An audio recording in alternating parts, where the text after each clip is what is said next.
কোটা সংস্কার করে supreme court রায় দিলেও আন্দোলন অব্যাহত রাখার ঘোষণা দিয়েছে বৈষম্য বিরোধী ছাত্র আন্দোলনের কয়েকজন সমন্বয়ক। বিবিসি যে কয়েকজন সমন্বয়কের সঙ্গে যোগাযোগ করতে সমর্থ হয়েছে তারা বলেছেন, শান্তিপূর্ণ আন্দোলনে অনেক শিক্ষার্থী নিহত হওয়ার বিচার না হওয়া পর্যন্ত তারা আন্দোলন চালিয়ে যাবেন।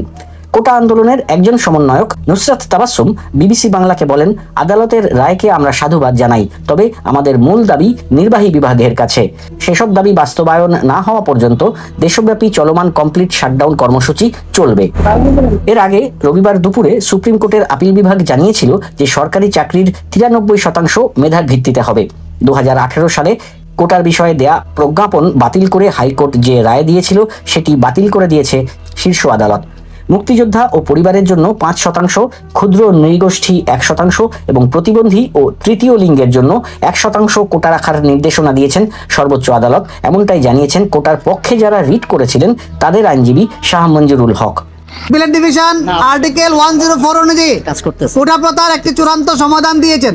সেই সমাধানটি হচ্ছে বর্তমান প্রেক্ষাপটকে বিবেচনা করে মুক্তিযোদ্ধাদের জন্য 5% থাকবে, সাধারণ কোটা থাকবে 93%, আর 7% কোটা থাকবে।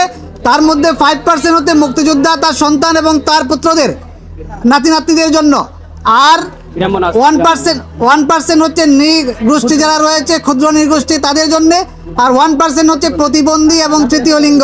তিনি সংবাদ মাধ্যমকে এও জানান যে আদালত আশা প্রকাশ করেছেন আন্দোলনরত শিক্ষার্থীরা এখন যেন ক্লাসে ফিরে যায় এবং আদালতের প্রতি সম্মান দেখিয়ে আন্দোলন বন্ধ করে। একই সঙ্গে অভিভাবকদের বলা হয়েছে যে তারা যেন শিক্ষার্থীদের বুঝিয়ে ক্লাসে ফিরে যেতে বলে। এটি একটি ঐতিহাসিক রায়, এই রায় যেন সবাই মেনে নেন, শিক্ষার্থীরা যেন ঘরে ফিরে যান, তৃতীয় পক্ষ যেন ঘোলা পানিতে আর মাছ শিকার না করেন, ব্রিফিংয়ে বলছিলেন মিস্টার হক। আদালত সাম্প্রতিক সহিংসতায় নিহতদের ঘটনার কথা বলেছেন এবং বিচারপতির নেতৃত্বে যে বিচার বিভাগীয় তদন্ত কমিটি করা হয়েছে তাকে সবাই সহযোগিতা করবে বলে আশা প্রকাশ করেছেন। কারফিউয়ের মধ্যেই রোববার সকালে সুপ্রিম কোর্টের পূর্ণাঙ্গ বেঞ্চে কোটা নিয়ে শুনানি শুরু হয়।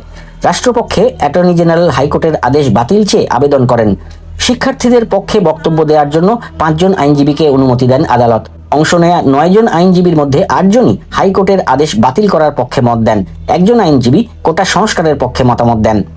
রায়ের পর এক প্রতিক্রিয়ায় আইনমন্ত্রী আনিসুল হক সাংবাদিকদের বলেন, আমরা এই রায়কে স্বাগত জানাই। আমরা মনে করি আপিল বিভাগের এই রায়টি অত্যন্ত বিচক্ষণ একটি রায় হয়েছে। আদালতের নির্দেশ অনুযায়ী দ্রুততম সময়ের মধ্যে প্রজ্ঞাপন জারি করা হবে বলেও জানান মিস্টার হক। অন্যদিকে মধ্যরাতে আটকের একদিন পর চোখ বাঁধা অবস্থায় ছেড়ে দেওয়া হয়েছে কোটা সংস্কার আন্দোলনের অন্যতম সমন্বয়ক নাহিদ ইসলামকে।